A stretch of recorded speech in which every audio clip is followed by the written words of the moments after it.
என்ன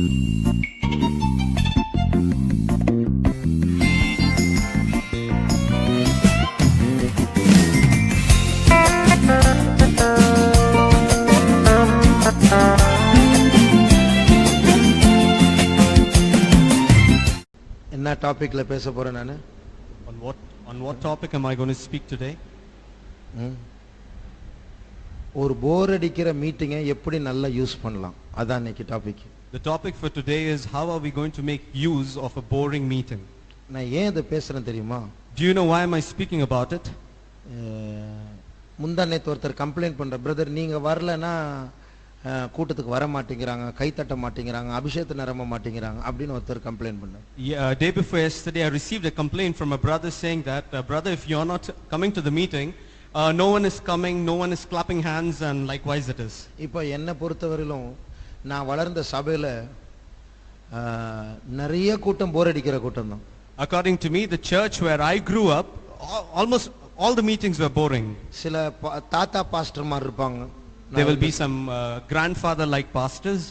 அவர் பிரசங்கம் பண்ணா நீங்க நம்மளே நல்லா பண்ணலாம் போல அப்படினு யோசிப்பீங்க. I used to think that if I preach it would be much better. ஒரு நாள் நான் இன்டர்பிரட் பண்றதுக்காக ஏம்பன ஒரு மீட்டிங்ல சண்டே ஈவினிங் சர்வீஸ்ல in one sanctification meeting I was called in order to interpret. ஒரு தாத்தா பாஸ்டர் ஏம்பனார், நான் அவருக்கு இன்டர்பிரட் பண்றேன். A grandfather pastor was preaching and I was interpreting for him. நான் எழும்பின பிறகு அவர் என் பக்கமா சாஞ்சு கடைசி நாட்கள்ல ஏதாவது ஒரு வசனம் சொல்லு அப்படினாரு.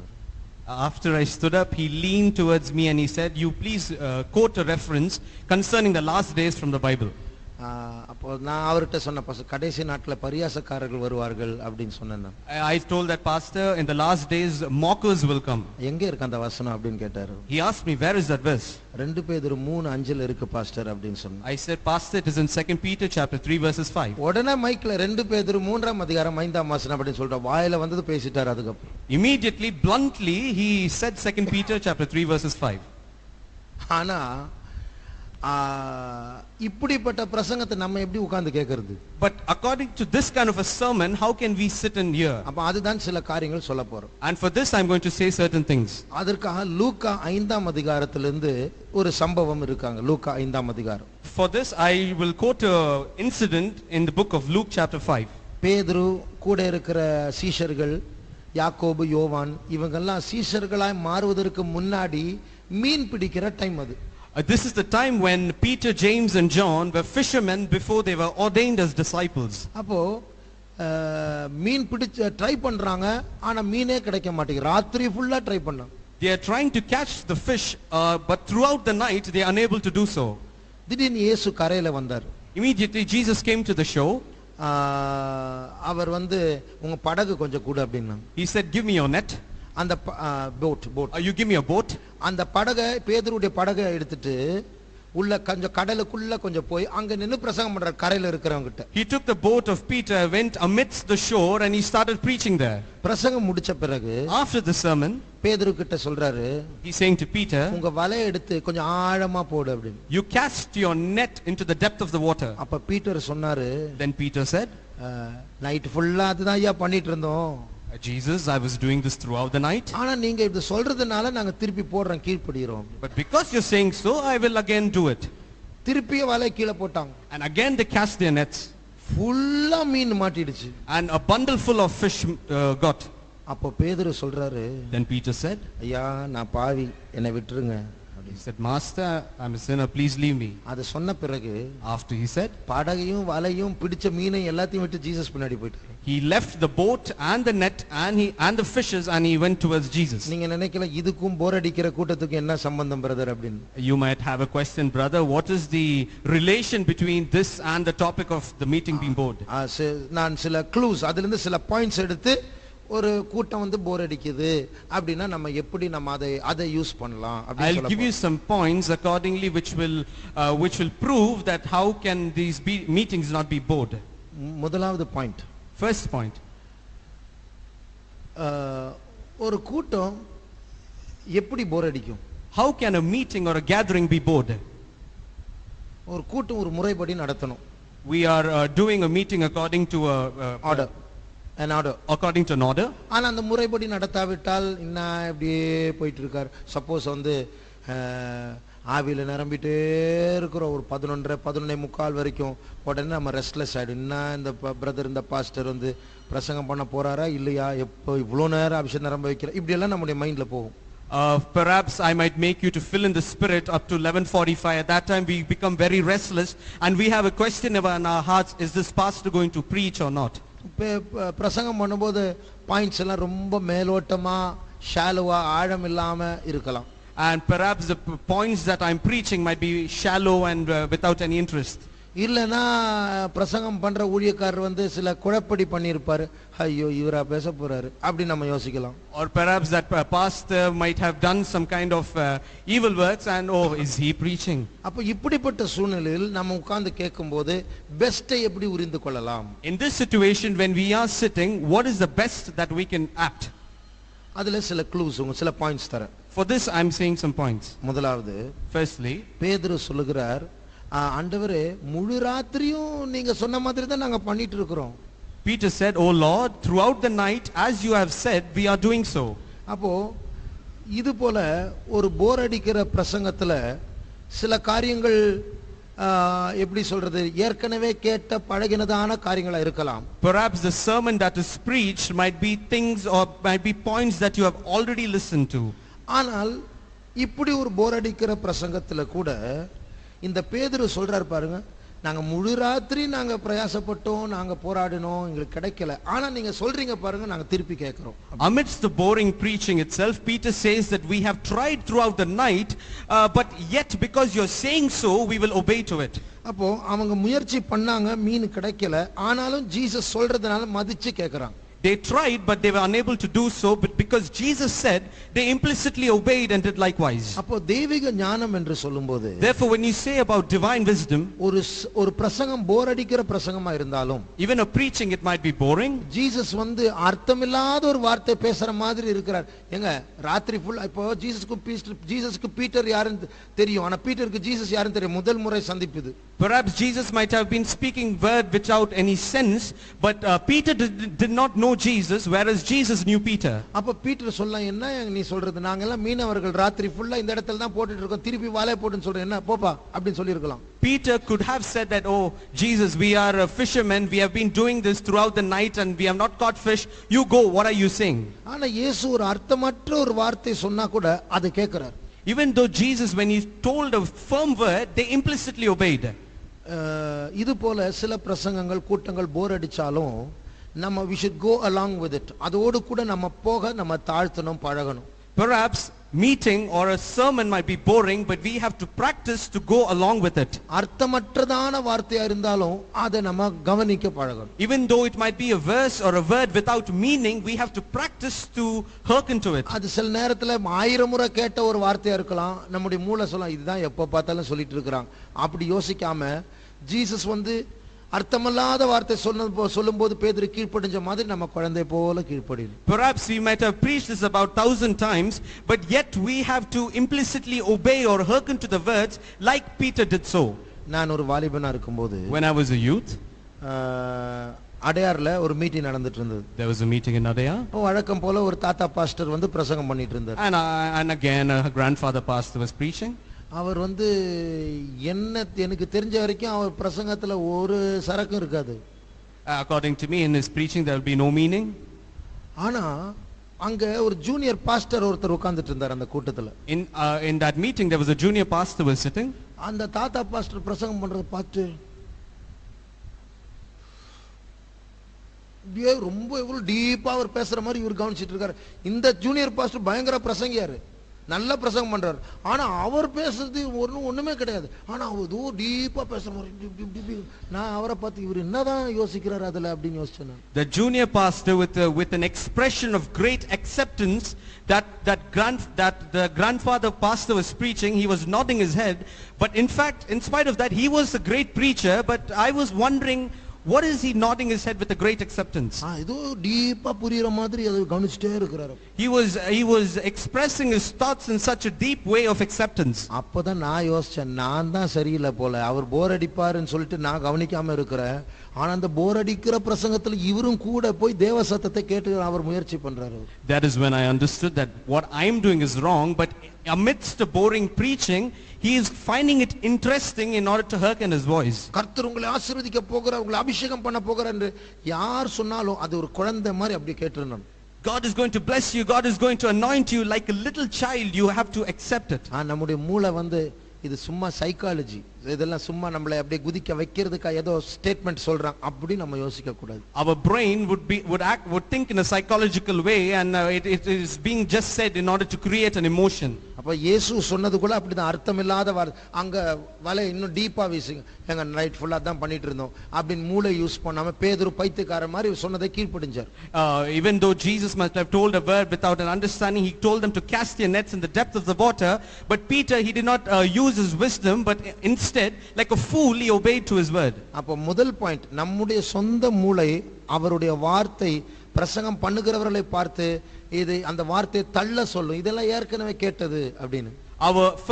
Our own mind would make us feel in order to not hearken to the preaching that has been preached. அது ஏற்கனவே கேட்டதா இருந்தாலும் அது கூட போக பழகணும். அதான் first point. Even though it might be an old or a preaching that you have already heard, you have to practice to go along with it. அடுத்தது nextly, அந்த தமிழ்ல நீங்க கொஞ்சம் வாசிங்களே, ஆழத்தில் அது எப்படி போட்டிருக்கு, லூக்கா 5ஆம் அதிகாரம், launch out into the deep. Which verse is that? 5th or 6th or 7th verse. Launch out into the deep. அது எத்தனாவது வசனம்? verse 4. 4. நாலாவது வசனத்தை கொஞ்சம் தமிழ்ல சத்தமா வாசிங்க. அருண் வாசி சத்தமா.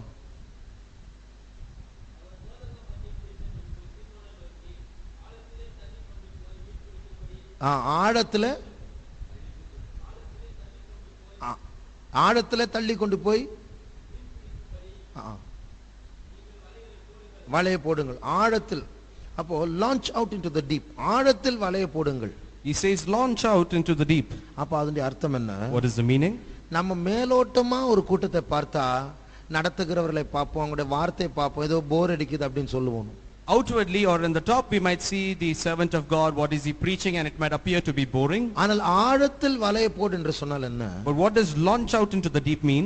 எல்லா கூட்டத்திலும் ஜீசஸ் இருக்கிறார். In all the meetings Jesus is there. அப்ப நம்ம கொஞ்சம் ஆழமாக நம்ம அந்த கூட்டத்துக்குள்ள பிரவேசித்தால் அந்த கூட்டத்துக்குள் மறைந்து இருக்கிற இயேசுவை கண்டுபிடிக்கலாம். Therefore when we just let ourselves a little into the deep, we can find the hidden Jesus there. அப்போ இயற்கையான சூழ்நிலையை நம்முடைய கண்கள் பார்க்கும், அந்த இயற்கையை தாண்டின ஒரு ஆழம் அந்த கூட்டத்தில் மறைந்து இருக்கிறது. Our eyes will behold the outward atmosphere, but amidst the outward atmosphere there is a hidden presence which we need to find. இப்போ நான் சொன்னேன் தெரியுமா, ஒரு ஜூனியர் பாஸ்டர், அந்த தாத்தா பாஸ்டர் பேசுறது அப்படியே உற்று கவனிக்கிறாரு. Therefore I told you about a junior pastor who was expressing his reaction of acceptance to his word.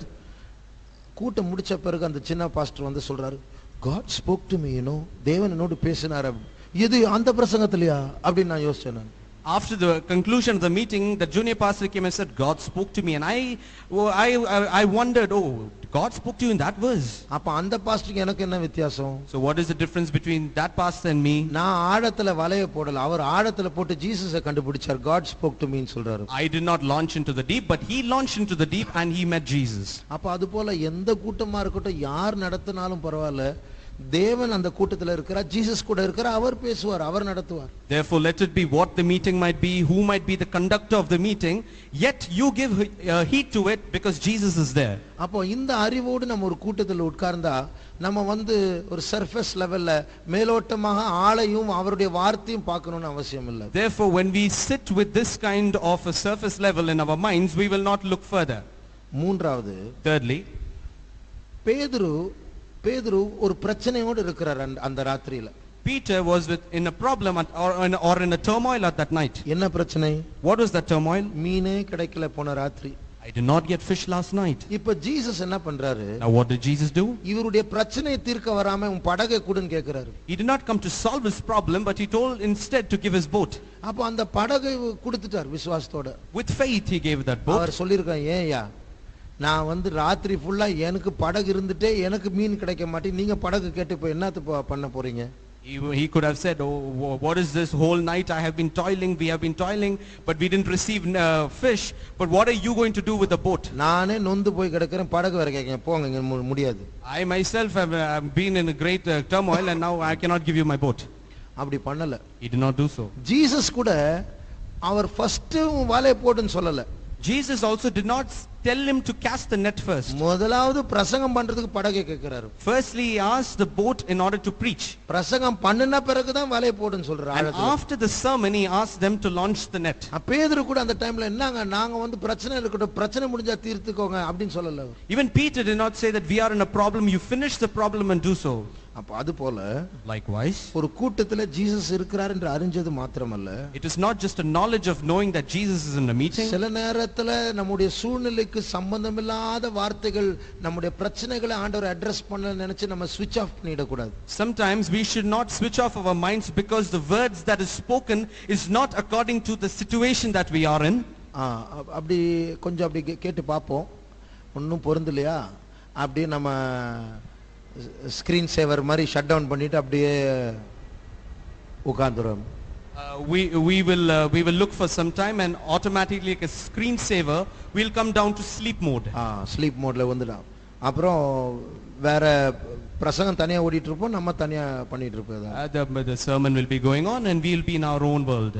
அப்போ முதலாவது ஜீசஸ் என்ன சொல்றாருன்னு நம்ம கவனிக்கணும். Firstly, we need to pay attention to what Jesus is saying. அப்ப ஜீசஸ் ஒரு அரை மணி நேரமோ 3/4 மணி நேரமோ பிரசங்கம் பண்ணியிருப்பார். பிரச்சனை தான் இருக்கு பேதுருக்கு, ஆனா கவனிக்கிறார். Jesus might have preached for 30 to 45 minutes, but what is the problem? Peter would have been in, but he was not.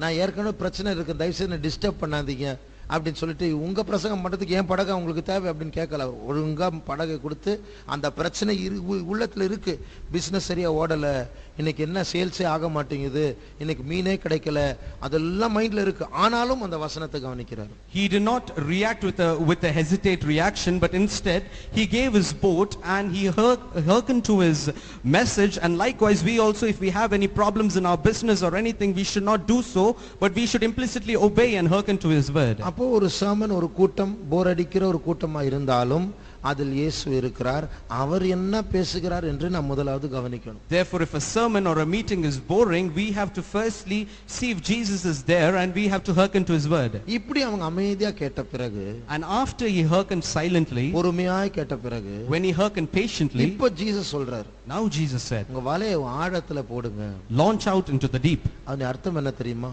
Do you know the meaning of it? பேதுரு ராத்திரி ஃபுல்லா வலையை ஏற்கனவே ஆழத்துல போட்டுட்டாரு. Peter had launched in the night, மீனே கிடைக்கல, he didn't get fish. இப்போ Jesus சொல்ற நீ இப்போ ஆழத்துல போடு. But now Jesus said launch it into the deep. அது அர்த்தம் என்ன தெரியுமா? Do you know what is the meaning? இப்போ ஒரு பெரிய கூட்டம் மீன் ஆழத்துக்குள்ள போகுது, ஆனா பேதுருக்கு தெரியல, ஜீசஸ்க்கு தெரியுது. A great multitude of fish were going through the sea, but Peter did not know, but Jesus could see. ராத்திரி ஃபுல்லா போல, ஆனா இந்த டைம் அப்படியே பாஸ் பண்ணுது. இந்த டைம்ல நீ வலையை போட்டு அத்தனை பிடிச்சிரலாம் நீ. During the night it did not, but according to the tide in which Jesus was in, that time the fish was going through. இதே போல likewise, ஜீசஸோடு நாம் தொடர்பு கொள்ளும்போது, ஒரு போர் அடிக்கிற மீட்டிங்ல கொஞ்சம் ஆழத்துல ஜீசஸை கண்டுபிடிக்கும் போது, when we are in a relation with Jesus and even in that boring meeting when we find Jesus, இந்த போர் அடிக்கிற பிரசங்கத்திலையும் நமக்கு ஆழமான வெளிப்பாடுகள் கிடைக்கும். In this boring sermon itself we'll get a deeper revelation. அவங்க ஒன்னு பேசுவாங்க, நமக்கு வேற மாதிரி mind போய்டணும். He will be speaking something but our minds will be wandering. அப்படி நான் அனுபவிச்சிருக்கிறேன். And I have experienced that. சில பிரசங்கங்கள் கேட்கும்போது, சில வசனங்கள் வார்த்தைகளை கேட்கும்போது, ஏதோ ஒரு வசனம் தொடும், எனக்கு வேற பிரசங்கம் ஆரம்பிச்சு, அதுல இருந்து அப்படி வேற மாதிரி போயிடும். In certain sermon or in certain words that are preached, one word will touch me and with that word I will go into some other sermon. அப்போ ஒரு மேலோட்டமான வார்த்தைகளுக்கு பின்னாடி சில ஆழமான வெளிப்பாடுகள் மறைந்து இருக்கிறது. In certain surface level words there are some deeper revelations hidden in it. அப்போ இந்த தேவனுடைய வார்த்தைன்னு சொல்றது அவ்வளவு precious, அத நம்ம மதிக்காம போறதுனால ரொம்ப லூஸ் பண்ணிடுறோம். Therefore the word of God is precious and because we do not respect it we lose it. அதனால தேவன் ஒரு மேலோட்டமான வார்த்தைகள் மூலமாக யாராவது ஒரு பிரசங்கம் பண்ணா கூட அதுக்கு பின்னாடி ஆழங்கள் உண்டு என்று அறிந்து அதை கண்டுபிடிக்க முயற்சி பண்ணணும். Therefore, if God or Jesus preaches his word through a servant of God, we should know that there is a deeper revelation behind the word that is preached.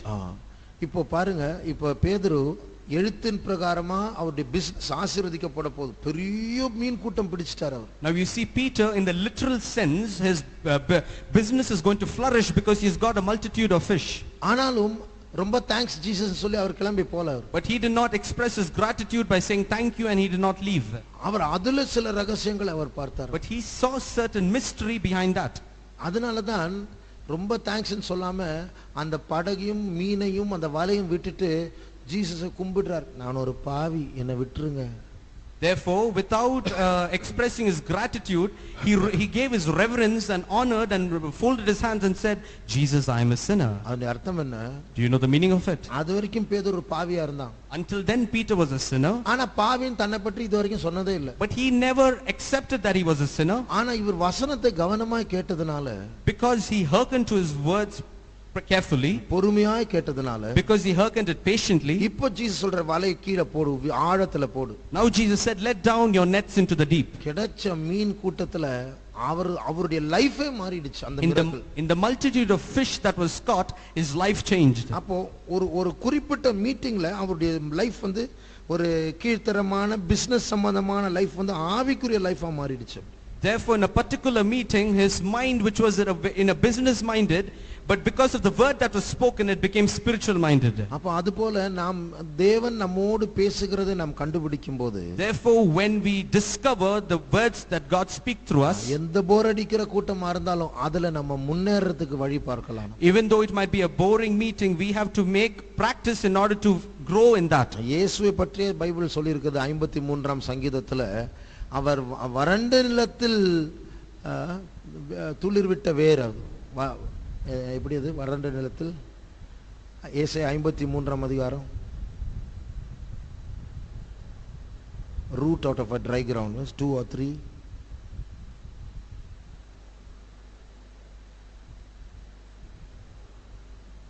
Isaiah 53 2 இரண்டாம் வசனம் வாசி.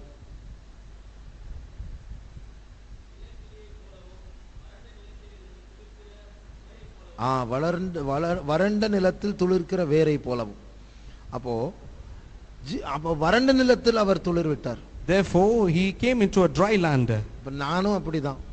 Even I was like that. நான் இந்த சபையில பெரிய பெரிய பெரிய பிரசங்கங்கள் இல்ல, ஆனா அந்த பிரசங்கங்கள் மூலமா கர்த்தர் என்னை மாற்றி ஊழியத்துக்கே கொண்டு வந்துட்டார். I'm not a great preacher, but through the sermons that I preach, God has changed. I'm not a great preacher. In the church where I went, there were no big sermons. Oh, the church where I went, there was no great sermons, but through the words that Jesus spoke through me, my life changed.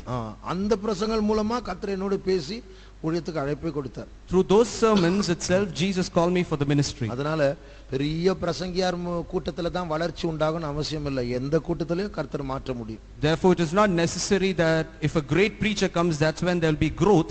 In any meeting there will be a growth. அது மாத்திரமல்ல, not just that, இந்த பேதுரு யாக்கோபு யோவான் அந்த மீட்டிங்ல தான் அவங்களுடைய அழைப்பும் கிடைச்சது. In Peter, James and John, in that meeting they received their calling. இந்த பேதுரு சொல்றாரு, என்னை மன்னிச்சிடுங்க, நான் பாவி, என்னை விட்டுருங்க அப்படின்னு சொல்லும்போது, when Peter said that you forgive me, I am a sinner, நீ ஒன்னும் பயப்படாத, இனிமே நீ மீன் இல்ல, நீ மனுஷனையே பிடிக்க போற நீ. Jesus said, behold, you are not going to be fishers, but you are going to be fishers of men. அப்போ அதுதான் பேதுருடைய அழைப்பு.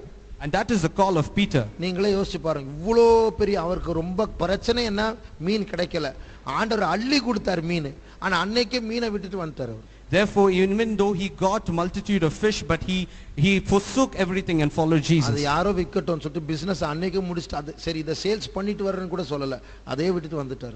He did not say that let me go sell this and come, but he just forsook everything and came to Jesus. பாருங்க, Jesus வரும்போது அவனுக்கு ஒரு அழைப்பு கிடைத்தது. See, he got a calling. இது மாதிரி ஒவ்வொரு கூட்டத்துல பிரசங்கத்தை நம்ம நல்லா கவனிச்சா அங்க நமக்கா ஒரு தேவ வார்த்தை இருக்கும். Likewise, if we carefully listen to the sermon that is preached, there will be a word for us in that. அந்த வார்த்தை நம்மை தேவனுடைய டைரக்ஷன்ல கரெக்ட்டா கொண்டு போகும். And that word will turn us to the right direction towards God. இப்போ எனக்கு கூட இந்த பூமியில செட்டில் ஆகிறதுக்கு பல வாய்ப்புகள் கிடைச்சது. Even I got many opportunities in order for me to be settled in this world. TCS கம்பெனில கூட எனக்கு ஒரு இன்டர்வியூல ஒரு எக்ஸாம்ல பாஸ் ஆயிட்டேன் நான். I passed an examination in TCS interview. அவங்களே ஃபோன் பண்ணி என்ன கூப்பிட்டாங்க. They themselves called me and ஆனா நான் அந்த அழைப்புக்கு நான் செவி கொடுக்கல. But I did not give my ears to that calling. காரணம் தேவனுடைய வார்த்தை என்ன வேற டைரக்ஷன்ல கொண்டு போயிட்டு இருந்தது. Because the word of God led me in a different direction. அதுபோல நீங்க ஊழியத்துக்கு வரீங்களோ இல்லையோ காடுடைய வசனம் தான் உங்களை டைரக்ட் பண்ணணும். Likewise, even though you might or may not come to the ministry, the word of God will direct you. அது மாத்திரமல்ல, not just that, இப்ப பேதுருவை சந்திக்க ஜீசஸ் வரும்போது when Jesus came towards Peter, ஒரு போதகராக தான் வராரு. he came as a teacher. சில வார்த்தைகளை பேசுறார். He is speaking some words. ஆனா அந்த சந்திப்பின் முடிவில் இந்த போதகர் இரட்சகராய் மாறுகிறார். But at the end of that sermon, this teacher has become a savior. இந்த பேதுரு சீனுக்குள்ள வரும்போது பாவியா வருகிறார். இயேசுவின் வார்த்தையை கேட்ட பிறகு சீஷனாய் மாறி போறார். This Peter also, when he came first to meet Jesus, he came as a sinner, but at the end of the sermon he becomes his disciple. ஒவ்வொரு கூட்டத்துல அது போர் அடிக்கிற கூட்டமா இருந்தாலும் நம்மை மறுரூபப்படுத்துகிற ஒரு எனர்ஜி, ஒரு ஆற்றல் அங்க இருக்கும். Therefore, in every meeting, even though it might be boring, there will be an energy in order to transform us. அதனால எந்த கூட்டமா இருக்கட்டும், யார் நடத்தினாலும் அது சின்ன பிரேயரா இருக்கட்டும், நம்ம அதை நேசிச்சு விரும்பி வரணும். Therefore, let it be what service it might be, who might conducting it, even though it might be small, you come loving Jesus in it. இப்போ இந்த மீட்டிங் வந்து நான் நடத்தல, நான் இங்க இல்ல, நான் எங்கேயோ ஊருக்கு போயிருக்கேன், வேற யாரோ வந்திருக்கேன் இப்போ நடத்துறாங்க, நீங்க வந்திருப்பீங்களா? Perhaps in this meeting now I am not here, I went to another place and someone else came to conduct this meeting, would you have come here? அதுக்கு தான் இந்த பிரசங்கமே. And for this only I am preaching. Brother வரல, வந்தா வரட்டால் அவருக்கு தெரியாதுன்னு சொல்லி நைஸா escape ஆயிடுவோம். Oh, brother did not come, so let me just escape. அப்படி பண்ணக்கூடாது. Not like that. நம்ம போறது வந்து அட்டெண்டன்ஸ் கொடுக்கிறதுக்கு இல்ல, நம்ம பிழைப்புக்கா நம்ம லாபத்துக்கு தான் நம்ம போறோம். We are not going there to mark an attendance, but we are doing it for the edification of our soul. அதனால நம்ம நாமே ஏமாற்றாம மெச்சூரா ஒவ்வொரு கூட்டத்திலே நமக்கு உள்ளதை உரிந்து கொண்டு லாபம் அடைந்து மறுரூபம் அடைந்து நம்ம போகணும். Therefore, let us not cheat ourselves, but let us be mature and attain a gain in everything. அதனால சின்ன கூட்டமா இருந்தாலும் அதை நம்ம வேஸ்ட் பண்ண கூடாது. Therefore, even if it's a small meeting, let's not waste it. அங்க ஜீசஸ் இருக்கிறார். Jesus is there. அங்க ஜீசஸ் உடைய வார்த்தை இருக்கிறது. Word of Jesus is there. அங்க ஒரு அழைப்பு இருக்கிறது. There is a calling. அங்க மறுரூபம் இருக்கிறது. There is a transformation. கொஞ்சம் ஆழமா போய்ட்டா போதும், ஆண்டவரை கண்டுபிடிச்சிடலாம். If you just go a little deep, we can discover God. இப்போ 4 மணி பிரேசிங் எடுத்துக்கொண்டால், for example, I take 4 o'clock praising. நம்முடைய சர்ச்சில் அதுதான் சின்ன கூட்டம். And that is the smallest meeting in our church. Sisters ஒரு 7 பேர் இருப்பாங்க, brothers ஒரு 2-3 பேர் இருப்பாங்க. Sisters about 7 and brothers about 3. ஆனா எனக்கு ரொம்ப பிடிச்ச அந்த praising ரொம்ப பிடிக்கும், ஏன்னா ஜீசஸ் அதுல இருக்கிறார், எனக்கு நல்லா தெரியும். But I love that praising so much because I know Jesus is there. And ஜீசஸை நான் கண்டுபிடிக்கிற மீட்டிங் அதுதான். And that is the meeting where I can discover my Jesus. அப்ப அவர் நம்முடைய லவராக நாம் வைத்துக்கொண்டால் இந்த மீட்டிங் ரொம்ப ரொம்ப எக்ஸைட்டிங்கா இருக்கும். And if we keep him as our importance, all meetings will be exciting. நான் ஒரு காரியத்தை சொன்னீங்க, நான் ஏற்கனவே சொல்லிட்டேன் வியாழக்கிழமை, ஆனா நான் உங்களுக்கு நிறைய பேர் இல்ல, அதனால திருப்பி சொல்றேன். Let me quote a thing which I said on Friday because most of you were not there. I'm repeating it again. நான் போன வாரம் பெங்களூர் போயிருந்தேன். Last week I went to Bangalore. அப்ப பெங்களூருக்குள்ள புதன்கிழமை நான் கார்ல அப்படி உள்ள நுழையறேன் நான். I'm entering Bangalore on Wednesday. அப்ப ஒரு ஃபோன் வந்தது நார்த் இந்தியால இருந்து. I got a call from North India. ஒரு லோக்கல் ஃபெய்த்தோம் பெரிய அக்கா, an elder sister from a local faith home. அவங்க சொன்னாங்க, பிரதர் உங்களை பத்தி நான் ஒரு ட்ரீம் பார்த்தேன் அப்படின்னு. She said, brother, I saw a dream about you. ஒரு பெரிய hall, there's a great hall. அந்த ஹால் முடிவே இல்லை அந்த ஹாலுக்கு. There is no boundaries to that hall. அதல நானும் ஜீசஸும் மணவாட்டி மணவாளன் மாதிரி நடந்துட்டு போறோம். Me and Jesus, like bride and a bridegroom, we are walking. ரெண்டு பேரும் பேசிட்டே இருக்கிறோம். And we both are communicating. நான் ஏதோ அவர்கிட்ட நான் ஏதோ 2 இன்சிடென்ட்ஸ் பத்தி சொல்லிட்டு இருக்கேன். And it seems that I was saying 2 incidents to him. Jesus கிட்ட நான் சொல்றேன் என்னோட லைஃப்ல 2 இன்சிடென்ட் நடந்தது, ஆனா அவருக்கு சொல்றேன் எனக்கு அதெல்லாம் ஏற்கனவே தெரியும், அது நான் உனக்கு கொடுத்த gift தான் அதெல்லாம் அப்படினு சொல்றாராம். He says that it seems that I was saying 2 incidents about what happened in my life to Jesus, but Jesus says I knew about it, I've given it as a gift unto you. கொஞ்ச நேரம் நடந்த பிறகு, after walking for a while, அவர் குனிஞ்சி எனக்கு ஒரு முத்தம் கொடுத்தார். He bowed down and gave me a kiss. எனக்கு முத்தம் கொடு என்று அவர் கேட்டார். He asked me to kiss him in return. நானும் அவருக்கு முத்தம் கொடுத்தேன். I also kissed him.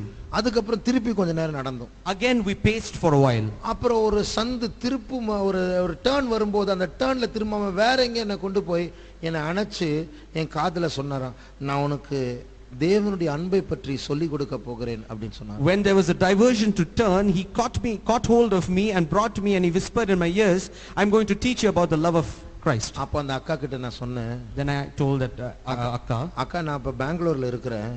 I'm in Bangalore. நான் பிரசங்கம் பண்ண போற டாபிக்கே தேவனுடைய அன்பு தான்.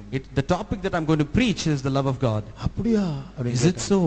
அப்ப பாரு ஆண்டவர் எப்படி பொருத்தமா நடத்துறாரு. Therefore see how Jesus is leading us. என்ன மட்டும் இல்ல, ஜீசஸ் உங்களை ஒவ்வொருவரையும் அப்படி லவ் பண்றாரு. Not just me alone, Jesus loves each and every one of you. ஆனா நான் அந்த தேவனுடைய அன்புல பிரசங்கம் பண்ண ஒரு பாயிண்ட் என்ன தெரியுமா? Do you know what is one point that I preach in that love of God? அன்பு செலுத்தப்படும் போது அன்பு திருப்பி கிடைக்கணும்னு எதிர்பார்க்கப்படும். When we give love, we should not expect for love to return. You should expect. Or you should expect love to return. கொடுக்கிற அன்பு திருப்பி கிடைக்காட்டா அதுல வலிக்கும், அதுல வேதனை இருக்கு. The love that is expressed, if it is not returned, there will be pain in it. அப்ப Jesus உங்களை எல்லாரையும் மனவாட்டிய மாதிரி நேசிக்கிறாரு, ஆனா அது திருப்பி கிடைக்குதா அவருக்கு? Therefore Jesus loves you as a bride, but are you giving back that love to him? இல்லனா வேதனை தான் அவருக்கு கிடைக்குதா? Or else is he receiving something else? உங்களுக்கே தெரியும் ஒன் சைடு லவ் எவ்வளவு வலிக்கும். You yourself know how painful one side love is. அப்போ தேவனுக்கு அப்படி ஒன் சைடு லவ் தான, அவர் கொடுத்துட்டே இருக்கிறார், அவர் கிடைக்கிறது இல்ல. Jesus is also doing a one side love, giving love, but he's not getting anything in return. அப்ப நம்ம ஏதோ நம்முடைய ஆதாயத்துக்காக நம்ம போக கூடாது கூட்டத்துக்கு. ஜீசஸ் என் லவர், என்னுடைய புருஷன் அங்க இருக்கிறார், ஆகையால் நான் போகிறேன். We should not go to the meeting for an edification, but we should go because we love our Jesus, our husband is there. அவரை லவ் பண்ணக்கூடிய ஒரு இருதயத்தை பெற்றுக்கொண்டால் சின்ன ஜெபம் தான் நீங்க ஓடி போய்டுவீங்க. If you have a heart to love him, if there may be a small meeting, you will run towards him. என்னுடைய வீடு நுங்கம்பாக்கத்துல இருந்தது. My house was in Nungambakkam. ஆனா church Adyar. But church was in Adayar. எப்படியும் 12-13 kilometre தூரம் பஸ்ல போனா. It is approximately 12 to 13 kilometers in bus. திங்கட்கிழமை சாயங்காலம் ஒரே ஒரு பிரதர்ஸ் பிரதர், நாங்களும் அவர் ரெண்டு பேர் ஒரு ஊழியக்காரர். நான் அந்த ஜெபத்துல நான் போய் உட்காருவேன். In Monday brothers pray, just one brother will come, myself and the servant of God and that brother, we used to go there. ஒரு காலத்துல இந்த ஜிப்பா வேஷ்டி பிடிக்காது, ஃபெய்த்தும் பிடிக்காது. Once upon a time I did not like the attire of the servants of God. ஆனா I didn't like the faithom either. But I loved faithom instead. I did not like the faithom. I did not like the faithom also. ஆனால் என்னுடைய mind ஆண்டவர் மாத்திட்டாரு. But my mind he changed. சின்ன ஜெபம் ஓடிடுவேன். For a small prayer I used to go there. அதுக்கேத்த மாதிரி வேலையும் கொடுத்தார், free டைமும் கொடுத்தார். Likewise he gave me a job and gave me freedom as well. ஏன் தெரியாதவங்க செத்து போனா, ஊழியத்துல யாராவது செத்து போனா, ட்ரெய்னிங் பிரதரா இருக்கட்டும் சிஸ்டரா இருக்கட்டும், நான் போய் அடக்காரதுன்னு போய்டுவேன் நான். Even though a training brother or sister might pass away, I will go for their funeral. அவங்களுக்கு தெரியாம இருந்தா கூட. Even if I do not know them. அப்படி தேவனுடைய வீட்டை நேசிக்க ஆண்டவர் கிருபை கொடுத்தார். Like this God gave me grace to love the house of God. உங்களை எல்லாரையும் ஜீசஸ் மனவாட்டியா தான் அழைக்கிறார். And Jesus has called you as his bride. ஆனால் அவருக்கு திருப்பி நம்ம லவ் கொடுக்காவிட்டால் அவருக்கு வலிக்குது. If we do not give love to him, it's paining him. ஆனா ஜீசஸை நீங்க மனப்பூர்வமாய் நேசிங்க. Oh, you should wholeheartedly love Jesus. நம்முடைய கண்களை மூடுவோம். Let us close our eyes. இயேசு உங்களுடைய அன்புக்காக ஏங்குகிறார். நீ இல்லனா எனக்கு வேற யாரும் இருக்கு அப்படிலாம் சொல்ல மாட்டார். நீங்க தனிப்பட்ட ஆள், உங்களை மாதிரி இந்த உலகத்துல யாருமே கிடையாது. தனிப்பட்ட விஷயத்தில் உங்களை நேசிக்கிறார். Jesus is longing for your love. He's not going to say it's not you, it might be someone else. Therefore he loves you individually. நீங்க உலகத்துல யூனிக், உங்களை மாதிரி யாருமே இல்ல இந்த பூமியில. You are unique in this world and there is no one like you. உங்க மேல ஜீசஸ் வைத்திருக்கிற லவ்வும் அப்படி தனித்துவம் வாய்ந்தது, யூனிக்கா இருக்கிறது. And the love of Jesus towards you is also unique. அதனால இன்னைக்கு ஒரு பொருத்தனை செய்வோமா. Therefore let us make a decision today. Jesus என்னை நேசிக்கிறார் என்று சொல்லுகிறது நல்லதுதான். நான் ஜீசஸை நேசிக்கிறேனா நேசிப்பேனா? It is nice that Jesus loves me, but would I love Jesus instead? அதற்கு ஒரு பொருத்தனை செய்வோம். For this let us make a covenant. இன்றிலிருந்து நான் ஜீசஸை அதிகமாக லவ் பண்ண நான் முயற்சி பண்ண போறேன். From today I am going to practice in order to love my Jesus. நம்ம மொபைல் போன்ல ஒரு மூவி பாப்போம், நம்ம சந்தோஷப்படுவோம், ஆனா ஜீசஸை அழ வைக்கிறோம். We might watch a movie in our mobiles, but it makes Jesus cry. அதனால இயேசு அழுத நமக்கு இயேசு மேல லவ் இல்லைன்னா அவர் அழுதட்டும், என் லைஃப் அவரையும் தலையிடணும் அப்படி நம்ம கேட்டுட்டு அசால்ட்டா போயிடுவோம் நம்ம. If we do not love Jesus, he will be let Jesus cry. Why should he look after my life? And we will leave it likewise. ஆகையால் ஆண்டவரை மறுபடியும் திரும்பி நேசிக்க நாம் முயற்சி செய்வோமாக. Therefore, let us practice in order to love our Jesus in return. ஒரு 5 நிமிடம் முழங்கால் நிற்போம். Let us all stand on our knees for 5 minutes. தேவன் நம்முடைய உள்ளத்தை பலப்படுத்த வேண்டும். May the Lord strengthen our inner man. Jesus அதிகமாய் லவ் பண்ணுகிற உள்ளத்தை கர்த்தர் நம்ம ஒவ்வொருவருக்கும் தரணும். God must give us a heart in order to love our Jesus. இப்ப கூட அந்த பெரியக்கா ட்ரீம் பார்த்தாங்க, அது ட்ரீம் தான், என்னுடைய அனுபவம் இன்னும் அப்படி வளரல. That elder sister saw a dream, but that dream has not become a reality in my life. ஆனா அவங்கள அத சொல்லும்போது நான் அழுதுட்டேன். But when she said, I cried. இவ்வளவு தகுதியற்ற எனக்கு ஆண்டவர் இப்படி ஒரு ட்ரீமை காட்டுகிறாரு. Me who am unworthy, God has showed a dream concerning me. அவரை நான் அவ்வளவு நேசிக்கல, ஆனாலும் என்னை இப்படி லவ் பண்றாரு. I do not love him, but he loves me so much. என் முத்தத்தை அவர் எதிர்பார்க்கிறாரு. He's expecting my kiss. எனக்கு அந்த லவ்வை போதிப்பேன் என்று சொல்லுகிறாரு. He said that I'm going to teach my love. எனக்கு ஆண்டவர் அந்த லவ்வை போதிக்கிறார், எனக்கு ரொம்ப பிடிச்சிருக்கு. The Lord is teaching me his love. I love it. சும்மா வெளிப்பாடா அல்ல, அனுபவமாய் போதிக்கிறார். Not outwardly, but in practice he's teaching me. இப்ப கூட அந்த லவ்ல நான் ஒரு பேபியா தான் இருக்கேன், ஆனா நான் வளர போகிறேன். Even now I'm a baby in that love, but I'm going to grow in it. எத்தனை பேருக்கு அந்த அன்பு வேண்டும்? How many of you want that love? அந்த அன்பை படித்து நான் ஜீசஸை திருப்பி நேசிக்க வேண்டும். I have to study that love and love my Jesus in return. கரங்களை உயர்த்துவோமா? Let us lift up our hands. ஆண்டவர் நமக்கு மறுபடியும் அவரை நேசிக்கிற அன்பு ஆவியானவர் நமக்குள் உருவாக்குவாராக. The Lord might give us a spirit in order to love him again. ஒரு 2 minutes தேவனுடைய ஆவியில் நிரம்புவோமாக. For 2 minutes let us fill in the spirit of God. ஏனென்றால் பைபிள் சொல்லுகிறது பரிசுத்தாவினால் தேவனுடைய அன்பு நமக்குள் பொழியப்படுகிறது.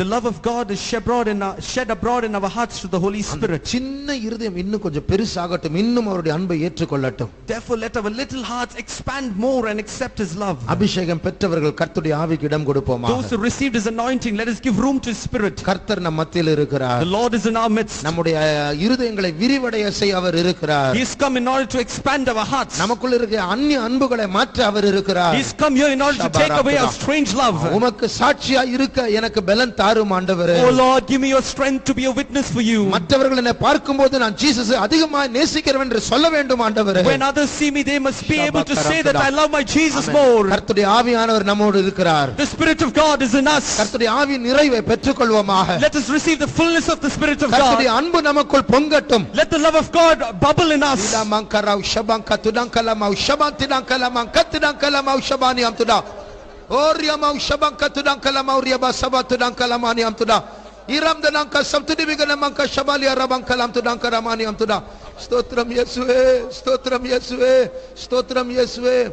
ஆண்டவர் நம் நிமித்தம் நிறைய பேர் நிமித்தம் அழுதுட்டு இருக்கிறார். The Lord looking at us, he's crying. நான் உன்னை எவ்வளவு நேசிக்கிறேன், என்னை நீ கவனிக்கிறது கூட இல்லையே. How much I'm loving you, you're not paying any attention. உன்னுடைய அட்டென்ஷன்லாம் வேற எங்கேயோ போயிட்டு இருக்கு. Your attention is going elsewhere. But still நான் உன்னை நேசிக்கிறேன். But still I love you. நான் உனக்காக நான் வெயிட் பண்றேன். I'm waiting for you. நீ என்கிட்ட வர மாட்டியா? Will you not come to me? அது போர் அடிக்குதுன்னு சொல்லி நீ ஓட போறியா? Are you going to say it's boring and are you going to run? நான் இருக்கிறேனே எல்லா கூட்டத்திலயும். I am there in all meetings. நான் இருக்கிறேனே உன்னுடைய உள்ளத்துல. I am there inside you. நான் இருக்கிறேனே உன் வீட்டுல. I am there in your house. நான் இருக்கிறேனே உனக்காக. I am there for you. ஆனா நீ மறந்து போறியே. But you're forgetting me. ஆண்டவரை நேசிக்க நம்ம ஒப்பு கொடுப்போமா? Let us surrender to love our God. அந்த உன்னத பலனை கர்த்தர் நமக்கு தருவாராக. May the Lord give us the strength from above. அவர் நமக்கு அந்த உன்னத பலனை தந்து அவருடைய அன்பினால் நிரப்புவாராக. May the Lord give us the strength from above and fill us with his love. அந்நிய அன்புகளை விட்டுவிட ஒரு தீர்மானம் செய்வோமாக. Let us make a decision to forsake that strange love. இயேசு நமக்கு மாறாத அன்பினால் அவர் நம்மை நேசிக்கிறார். Our Jesus is loving us with an unchanging love. இயேசுவின் அன்பினால் நிரப்பப்படுவோமாக. Let us be filled with the love of Jesus. அந்நிய பாஷைகளை பேசும்போது அந்த அன்பு நம்முடைய உள்ளத்தில் பொங்கும். When you speak with unknown tongues, the love of God will bubble in your hearts. துதங்கரமானிய ரபக துதங்கலமௌ ஷபங்கதுதங்கலபானா ஷிரிபினமங்கதுதங்கலமங்கதுதங்க ஷப்துதங்கரமானியம் தோரியமௌ ஷபங்கதுதங்கரமானிய ரபதுதே. Thank you Lord. ஸ்தோத்திரம் இயேசுவே, ஸ்தோத்திரம் இயேசுவே. ஓரமௌ ஷபக்கரமானியம் துதங்கரமாதுதே. இயேசுவின் மாறா அன்பிதே என்கிற பல்லவியை பாட போகிறோம். We're going to sing the chorus, the love of Jesus is unchanging. அது என்னை பரிசுத்தப்படுத்துகிற அன்பு. It is a love that makes me holy. என்னுடைய உள்ளத்தில் தங்கும் அன்பு. It is a love that stays in my heart. Jesus நம்ம எக்ஸாம் டைம்லயும் வேலை தரத்துக்கு வந்து யூஸ் பண்றதுக்கு நம்ம வைக்க வேண்டாம். Let us not keep Jesus as an instrument of use if during our work and our exams. என்னுடைய உயிரே என் ஜீசஸ் தான். My life is my Jesus. அப்படிப்பட்ட ஒரு மாற்றம் உண்டாகட்டும். Let there be such kind of a transformation. பேதுருடைய லைஃப்க்குள்ள Jesus டீச்சரா வந்தார், இரட்சகராய் மாறினார். Jesus who came as a teacher in the life of Peter became his savior. இயேசுவின் மாறா அன்பிலே அது இன்பத்தை சொல்ல ஆகுமோ? இயேசுவின் மாறா அன்பிலே அது இன்பத்தை சொல்ல ஆகுமோ? அது தூய ஜீவ தேவ அன்பே எந்த உள்ளத்தில் தங்கும் அன்பே. அது தூய ஜீவ தேவ அன்பே எந்த உள்ளத்தில் தங்கும் அன்பே. இயேசுவின் மாறா அன்பின் பத்தி சொல்ல ஆகுமோ? இயேசுவின் மாறா அன்பிலே அது இன்பத்தை சொல்ல ஆகுமோ? அது தூய ஜீவ தேவ அன்பே எந்த உள்ளத்தில் தங்கும் அன்பே. அது துரமா சப்தம் கரமாலம் துடா எந்த உள் இதமா கரமம் சப்தம் கரமான மங்கலம் துடா ஹிரமனா சிரம் துடா கலபக்க துடா கரபாரியா திரிபிகல மக்க துடா இரமா உஷபக்க துடா கலபா உரிபிக துடா கலமா உரபக்க துடா. Thank you Lord. ஸ்தோத்திரம் இயேசுவே, ஸ்தோத்திரம் இயேசுவே, ஸ்தோத்திரம் ஸ்தோத்திரம். கர்த்தாவே, நீ தந்ததான இந்த நல்ல நேரத்துக்காய் ஸ்தோத்திரம். உம்முடைய பிள்ளைகளை நீர் அதிகமாய் நேசிக்கிறீர். எத்தனையோ அன்புகள் உள்ள இருந்தாலும், ரகசியமான பாவங்கள் இருந்தாலும் நீர் இன்னும் அவர்களை நேசிக்கிறீர். அந்த லவ்வை உம்முடைய பிள்ளைகள் புரிந்து கொண்டு மறுபடியுமாய் உம்மை வேதனைப்படுத்தாமல் உம்மை நேசிக்க அவருடைய இருதயங்களை நீர் சரிப்படுத்தும். நீர் அவர்கள் உம்முடைய அன்பினால் அவர்களை நீர் உடைத்து அவருடைய இருதயம் உருகி உம்மை பின்பற்றும்படியாக நீ நடத்தும். அவருடைய சரீர பிரகாரமான தேவைகளை சந்தியும். உமக்கு பிரியமான பிள்ளைகளாய் மனவாட்டியாய் நீர் மாற்றும். உம்முடைய நாமத்தில் அவர்களை ஆசீர்வதிக்கிறோம். நீர் அவர்களை பொறுப்படுத்திக் கொள்ளும். இயேசு நாமத்தில் வேண்டிக் கொள்கிறோம் பிதாவே. ஸ்தோத்திரம் ஸ்தோத்திரம் ஸ்தோத்திரம் ஸ்தோத்திரம் ஸ்தோத்திரம். என் ஆத்துமாவே கர்த்தரை ஸ்தோத்திரி, என் முழு உள்ளமையோடு பரிசுத்த நாமத்தை ஸ்தோத்திரி. என் ஆத்துமாவே கர்த்தரை ஸ்தோத்திரி, அவர் செய்த சகல பாரங்களை மறவாதே. ஆமேன். அல்லேலூயா.